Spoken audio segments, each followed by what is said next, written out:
L'affaire Ahmed DZ vient de provoquer un nouveau pic de tension dans les relations bilatérales entre l'Algérie et la France. Le chargé d'affaires de l'ambassade de France à Alger a été convoqué officiellement par le ministère algérien des Affaires étrangères pour lui tirer les oreilles. Les autorités algériennes ont voulu lui tirer les oreilles. Les autorités algériennes ont protesté vivement et vigoureusement contre le renouvellement de la détention provisoire d'un agent du consulat d'Algérie à Créteil qui est soupçonné d'être grandement impliqué dans le fameux scandale de kidnapping, d'enlèvement, séquestration. Il a été notifié au chargé d'affaires français le fait que cette décision, difficilement justifiable ou recevable, aura inévitablement des conséquences sur le cours normal des relations algéro-françaises. La justice algérienne, le régime algérien sont dans un déni irresponsable par rapport à cette affaire. L'affaire Ahmed DZ, tant qu'elle n'est pas résolue, aucune réconciliation entre l'Algérie et la France n'est possible.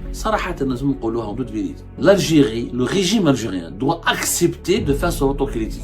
Si les autorités algériennes n'ont absolument rien à se reprocher dans cette affaire, pourquoi ils réagissent de façon épidermique? Si tu n'as rien fait, si tu es convaincu que tes officiels ne sont pas impliqués dans l'affaire Ahmed DZ, dans ce cas-là, pourquoi tu es en colère? Laisse la justice suivre son cours. L'affaire Ahmed DZ vient de provoquer un nouveau pic de tension dans les relations bilatérales entre l'Algérie et la France. L'affaire Ahmed DZ, comme on l'avait prévu, vient de rappeler aux dirigeants algériens et aux dirigeants français que l'heure n'est pas à la réconciliation, qu'il ne peut pas y avoir de réconciliation ni d'apaisement dans les relations conflictuelles qui opposent ou qui caractérisent les rapports entre l'Algérie et la France depuis maintenant plus d'une année et demie, tant que l'affaire Ahmed DZ n'est pas définitivement résolue, tant que la vérité sur l'affaire Ahmed DZ n'est pas définitivement instauré ou proclamé. Aujourd'hui, nous sommes le 26 mars 2026. Dans cette émission, nous allons vous raconter comment l'ambassade de France à Alger a reçu, en sa qualité de représentant de l'État français en Algérie, le chargé d'affaires de l'ambassade de France à Alger a été convoqué officiellement par le ministère algérien des Affaires étrangères pour entendre et pour pour lui tirer les oreilles. Les autorités algériennes ont voulu lui tirer les oreilles, pour reprendre une expression de la façon la plus gentille, la moins méchante possible. Les autorités algériennes ont protesté vivement et vigoureusement contre le renouvellement de la détention provisoire ou du placement en détention provisoire d'un agent du consulat d'Algérie à Créteil qui est soupçonné d'être grandement impliqué dans le fameux scandale de kidnapping, d'enlèvement, séquestration en relation avec une entreprise terroriste dont avait été victime au mois d'avril, fin avril 2024, le blogueur et cyberactiviste Ahmed DZ. Le ministère algérien des Affaires étrangères a effectivement diffusé un communiqué aujourd'hui même, ce jeudi, pour dire que le chargé d'affaires de l'ambassade de France à Alger a été convoqué au siège du ministère des Affaires étrangères pour protester dans les termes les plus fermes contre le renouvellement hier on était le mercredi, pour une durée supplémentaire d'une année de la détention provisoire d'un agent consulaire algérien. Selon le ministère des Affaires étrangères, l'attention du diplomate français a été fermement appelée sur le fait que l'agent consulaire algérien faisait l'objet d'une détention provisoire d'une année, et ce depuis le mois d'avril 2025, en dépit de son statut protégé au titre de la Convention de Vienne sur les relations consulaires de 1963. Dans ce même contexte, il a été fait, le ministère des Affaires étrangères algérien a fait part au chargé d'affaires de l'ambassade de France à Alger d'une très vive réprobation quant au traitement inqualifiable que subit l'agent consulaire algérien depuis son incarcération, et qui a permis de révéler la première visite consulaire autorisée dont il a bénéficié le 17 mars courant. Enfin, il a été notifié au chargé d'affaires français le fait que cette décision, difficilement justifiable ou recevable, aura inévitablement des conséquences sur le cours normal des relations algéro-françaises. Conclut donc le ministère algérien des Affaires étrangères, qui n'a pas apprécié, qui n'apprécie pas que dans l'affaire Ahmed DZ, il y a toujours un agent du consulat d'Algérie qui soit toujours placé en détention. Donc voilà, la justice algérienne n'a pas réagi, n'a jamais commenté l'affaire Ahmed DZ, il n'y a jamais eu d'enquête dans le cadre de l'affaire Ahmed DZ en Algérie. La justice justice française, elle a fait son travail, elle a ouvert une enquête. Il n'y a pas que cet agent du consulat d'Algérie à Créteil qui est emprisonné. Il y a 8 personnes. On va vous donner tous les détails dans cette émission et on va vous expliquer pourquoi la détention provisoire de cet agent du consulat d'Algérie à Créteil a été renouvelée et est-ce que on peut prendre au sérieux les protestations de ministères algériens des Affaires étrangères tant qu'il y a des indices de plus en plus probants, pour ne pas dire des preuves matérielles, qui attestent de l'implication de certains officiels algériens dans l'affaire MLDZ, qui n'est pas un simple fait divers et qui n'est pas une fabrication ou un mensonge médiatique ou une fabrication de médias sensationnels en France. Je rappelle que l'affaire MLDZ, elle est traitée par le parquet national antiterroriste.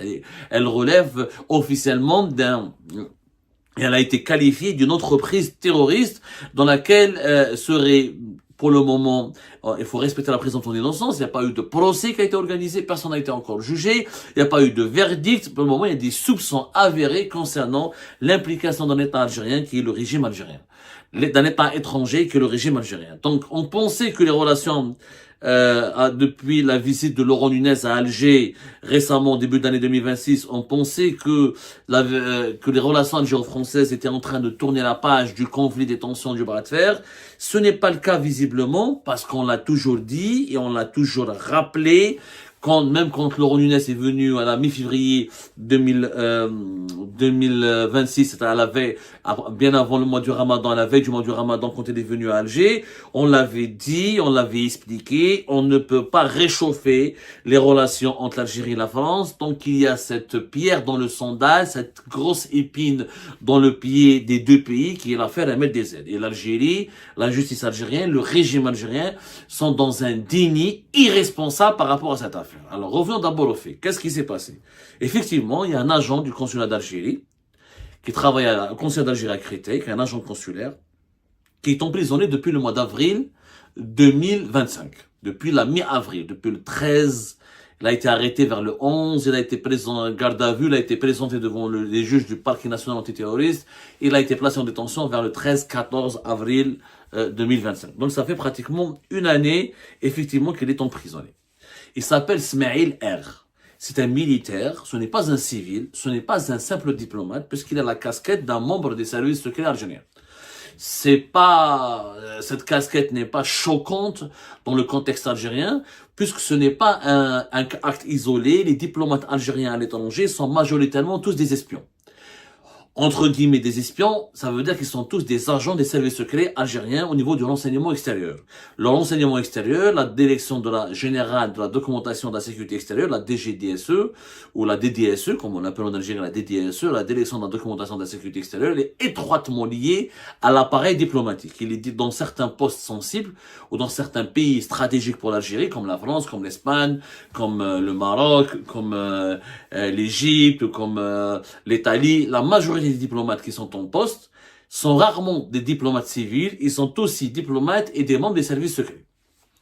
C'est-à-dire qu'ils ont le grade de colonel, de lieutenant-colonel. Ce sont des militaires détachés au niveau de l'enseignement extérieur qui sont formés pour devenir des diplomates, mais qui ont été aussi initialement formés pour être des espions et pour être des agents des services secrets.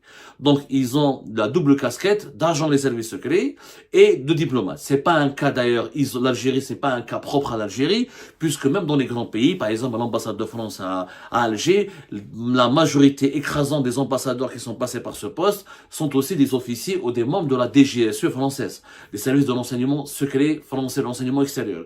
C'est le même cas pour la CIA, c'est le même cas pour les Russes, pour les Chinois. Il y a des relations secrètes, incestueuses et non dites même entre la diplomatie et les services de renseignement. Ça, c'est pas ça le problème. Le problème, c'est que dans l'affaire MLDZ, il y a 8 personnes qui sont emprisonnées, placées en détention, et le parquet national antiterroriste a décidé effectivement de renouveler la période de détention pour une durée supplémentaire d'une année de la détention provisoire de toutes les 8 personnes, des 8 individus qui sont impliqués dans l'affaire MLDZ, qui est une affaire, je rappelle, de kidnapping, d'enlèvement, de séquestration et de tentative d'assassinat en relation avec une entreprise terroriste. Pourquoi c'est une entreprise terroriste? Parce qu'il s'agit visiblement d'un gang professionnel qui a été payé par un État étranger afin d'organiser une opération de barbouzerie, c'est une opération criminelle sur le sol français, qui aurait pu avoir comme conséquence de terroriser ou de déstabiliser la sécurité nationale ou la sécurité, l'ordre public, la sécurité publique et la sécurité nationale dans la République française. C'est pour ça qu'on parle d'une entreprise terroriste. C'est ça. Pourquoi la justice française a parlé d'entreprise terroriste. Donc, la justice française ne s'est pas acharnée contre Smaïl R, puisqu'il n'est pas le seul qui est en prison. Ça, le régime algérien, le régime Tebboune, ne le dit pas. C'est pas le seul. Ils sont 8. Et les 8, leur prolongement, leur détention provisoire a été prolongée d'1 année. D'ailleurs, quelques-uns de ces qui ont été emprisonnés ont été retrouvés emprisonnés quelques mois plus tard. Certains au mois de juin, d'autres c'était vers le mois de juin 2025. Le premier qui a été emprisonné, c'est Ismaël R, avec 2 de ses complices qui auraient apparemment été placés sous contrôle judiciaire, et lui, il a été emprisonné directement. Donc, c'est important de le dire, il n'est pas le seul. Maintenant, la justice française ne l'a pas mis en prison juste pour s'amuser ou pour emmerder les autorités algériennes. S'il a été placé en détention, c'est qu'il y a eu des preuves matérielles ou des indices très très puissants. Il faut savoir que dans le droit pénal français, quand on parle d'entreprise terroriste, ça constitue un élément contextuel central qui doit qualifier certaines infractions comme des actes de terrorisme. Par exemple, on parle d'actes de terrorisme lorsque les infractions suivantes, lorsqu'elles sont intentionnellement en relation avec une entreprise individuelle ou collective ayant pour but de troubler gravement l'ordre public par l'intimidation ou la terreur, dont les atteintes volontaires à la vie ou à l'intégrité de la personne. Dans le cas d'un MDZ, pourquoi c'est une affaire qui relève du parquet national antiterroriste et qui ne relève pas uniquement d'un tribunal judiciaire simple comme celui de Créteil par exemple ou de Nanterre ou là ailleurs. Parce qu'il y a l'implication d'un État étranger, parce qu'il y a, comme le dit la loi française, il y a une implication d'un groupe, d'un collectif, c'est-à-dire un groupe, une organisation, une cellule qui a été structurée, etc. et qui avait pour but de préparer une atteinte à la vie d'autrui, à l'atteinte d'un individu, non pas pour des raisons, non pas parce qu'il est, on n'a pas voulu tuer ou kidnapper MDZ parce qu'il est riche, ou là pour des considérations de droit commun, c'est pour des considérations politiques. MDZ, il a été enlevé, il a été séquestré parce qu'il s'appelle MDZ, parce qu'il est blogueur, parce qu'il est cyberactiviste, parce qu'il a une page Facebook de plus d'1 million d'abonnés, parce qu'il a une chaîne YouTube qui cartonnait, parce qu'il est sur Instagram, parce qu'il est sur TikTok, et parce qu'il dénonce publiquement et ouvertement les dirigeants algériens. Et c'est parce qu'il les dénonce avec virulence qu'il sort des dossiers, qu'il touche à leur vie privée, certes, il touche à leurs femmes, à leurs épouses, etc., mais il touche aussi à des affaires de corruption, à des affaires de mœurs et à des affaires politiques. Donc c'est pour ça qu'on parle d'une entreprise terroriste. Ce n'est pas un crime de droit commun. C'est pas un acte de vengeance, c'est pas une question d'argent, d'un kidnapping pour demander une rançon, ou là pour lui voler la voiture, ou pour lui voler un bien précieux, ou pour un règlement de compte personnel. Non, il y a une déconsidération politique. Il y a un groupe qui a été formé, qui a été structuré, et avec une entente établie en vue de préparer le kidnapping des MDZ afin de le livrer à un État étranger. Smaïl R, s'il est emprisonné, comme toutes les 8 personnes qui ont été emprisonnées, lui, il est 7 autres personnes. C'est parce qu'il y a des preuves. Les autorités algériennes prétendent qu'il n'y a pas de preuves. Prétendent, depuis le début, la ligne de défense des autorités algériennes, c'est de dire que l'agent du consulat d'Algérie de Créteil, il n'y a que le bornage téléphonique qui l'inculpe dans l'affaire MDZ. D'abord, c'est faux. Il n'y a pas que le bornage téléphonique. D'ailleurs, rien que le bornage téléphonique est assez grave. Monsieur Smaïl R a été sur le lieu du kidnapping d'un MDZ, pratiquement aux mêmes heures du kidnapping de l'enlèvement d'un MDZ. Il a été au pied du domicile d'un MDZ à maintes reprises. Il a été aperçu par la suite pas loin du lieu de la séquestration d'un MDZ. Il a été en contact avec, il y a eu, donc il n'y a pas que le bornage, des échanges, des communications, des correspondances électroniques ont été retrouvées entre lui et des gangsters et des délinquants mafieux et des intermédiaires qui ont mis en relation les responsables des officiers secrets des services secrets algériens avec avec le gang qui a organisé le kidnapping et l'enlèvement d'Ahmed Dezet. Donc il n'y a pas que le pornage téléphonique. C'est complètement faux. Et pourquoi il a été placé en détention et non pas sous contrôle judiciaire? La France aurait pu, parce il a un passeport de service, un employé, c'est un fonctionnaire du consulat d'Algérie, on aurait pu le mettre sous contrôle judiciaire. Il y avait un risque de fuite. Deux autres responsables, deux autres diplomates algériens, deux autres officiers des services secrets algériens, soupçonnés et convoqués dans l'affaire Ahmed Dezet, ne se sont jamais rendus à la justice française, ils ont fui la France. Vous avez le premier secrétaire de l'ambassade d'Algérie en France, Salah Abdessello, qui a été muté, qui a été rapatrié en Algérie dès que les autorités françaises, dès que les services secrets français ont commencé à enquêter sur l'affaire Ahmed Dezet, dès que les services secrets algériens ont été alertés, ont obtenu l'information qu'une enquête officielle a été ouverte par le parquet national antiterroriste, par la justice française et par les services de sécurité français. Et vous avez Bouaziz, comment il s'appelle? À chaque fois j'oublie son nom, c'est le vice-consul du consulat d'Algérie à Créteil, Houssam Eddine Bouaziz, qui avait le grade de lieutenant-colonel. Et lui qui a été rapatrié en Algérie après Salah Abdel Selloum, le premier secrétaire de l'ambassade d'Algérie, et qui a été rapatrié en Algérie via l'Italie. Il n'a même pas quitté la France par le circuit normal. Il avait peur d'être arrêté à un point de contrôle au niveau des aéroports français. Il a été exfiltré depuis le territoire italien pour regagner Alger. Donc vous avez deux témoins clés dans l'affaire Ahmed Dezet et qui ont été cités par des témoins de cette affaire et qui ont été cités par Smaïl R, l'adjudant, qui est un adjudant-chef, qui est un militaire mais qui est beaucoup moins gradé que Salah Abdesselloum et que Houssam Eddine Bouaziz, et qui confirme l'implication de ces deux responsables du consulat d'Algérie de Créteil et de l'ambassade d'Algérie en France. Ils ont pris la fuite. Quand la France, quand la justice française, quand le parquet national antiterroriste les a convoqués, ils ont refusé de se rendre à la convocation. Ils ont refusé d'affronter les juges français. Ils ont refusé de se soumettre à une audition judiciaire. Donc, pour éviter tout risque de fuite, et parce que Smaïl R, il aurait pu fuir. D'abord, il était en Algérie, lui, après l'affaire Ahmed Dezet, il a été longtemps en Algérie. Il est revenu sur le sol français, pensant que c'est bon, il est à l'abri, etc. Et c'est à ce moment-là qu'au mois d'avril 2025, il a été appréhendé, arrêté par les services de la DGSI, la Direction Générale de la Sécurité Intérieure, c'est le contre-espionnage français, c'est les services de l'enseignement intérieur français. Appréhendé, les juges l'ont placé directement en détention parce qu'il y a un risque de fuite. Ces deux autres interlocuteurs ou responsables hiérarchiques et ces deux collaborateurs ont fui la France. Donc il y avait la justice française n'avait pas confiance, n'avait strictement pas confiance.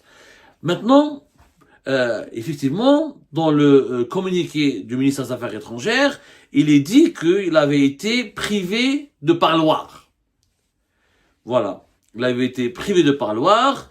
Depuis son incarcération, il n'avait pas le droit de recevoir des proches ou de recevoir une communication téléphonique ou de rencontrer au parloir des membres de sa famille.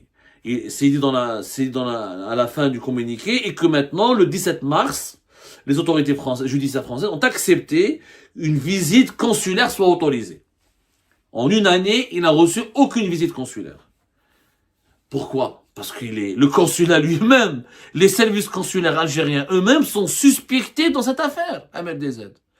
Il a été privé de parloir. Pourquoi? Pour ne pas communiquer des informations à des proches ou à des membres de sa famille qui auraient pu être communiqués aux autorités algériennes et qui auraient pu avoir des incidents, qui auraient pu produire des incidents sur les investigations judiciaires menées par la justice française.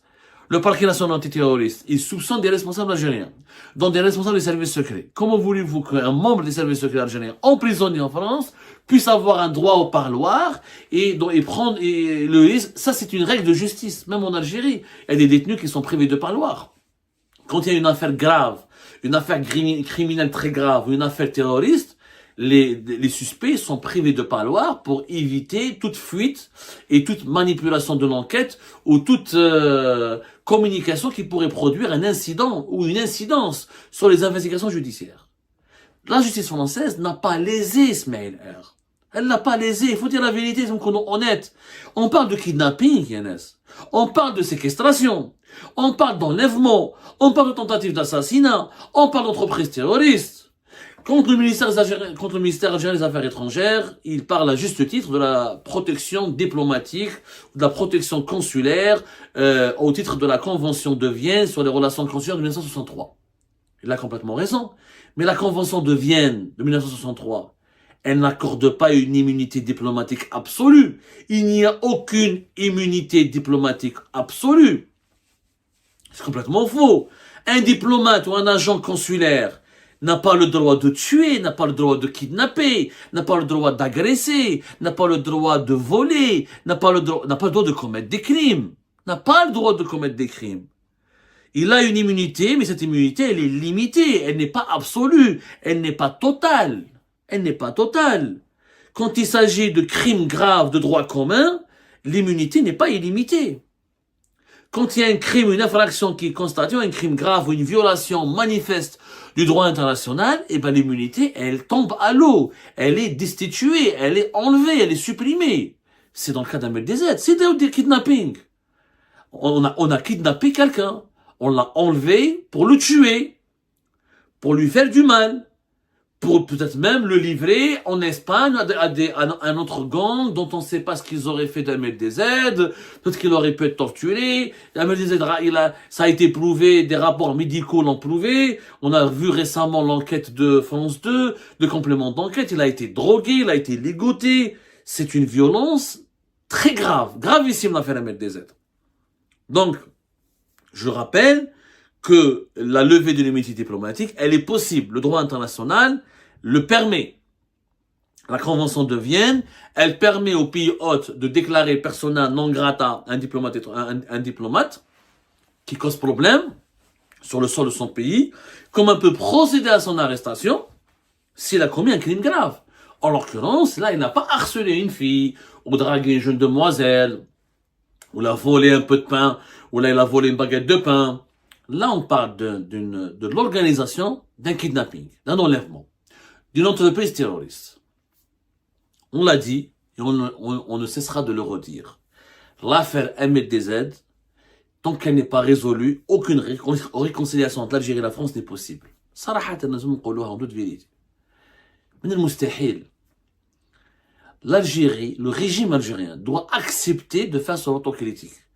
Il doit accepter de collaborer avec la justice française. Si les autorités algériennes n'ont absolument rien à se reprocher dans cette affaire, pourquoi ils réagissent de façon épidermique? Je comprends pas.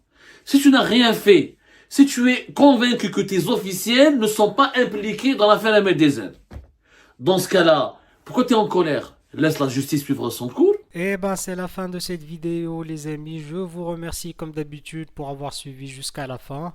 N'oubliez pas de nous laisser vos commentaires et vos réactions sur la vidéo et de vous abonner à la chaîne si vous n'êtes pas encore abonné. Et merci aussi pour vos commentaires et vos discussions très animées dans la section des commentaires. Donc vous n'oubliez jamais de décortiquer bien un sujet sur tous les points qui ont été abordés dans la vidéo et ça fait vraiment plaisir quand moi-même je ne fais pas de commentaires, je m'appuie sur vous pour que vous puissiez bien expliquer les choses et en faire des discussions civilisées et dans tout le respect possible. Donc voilà, merci beaucoup et à la prochaine dans une nouvelle vidéo. Au revoir.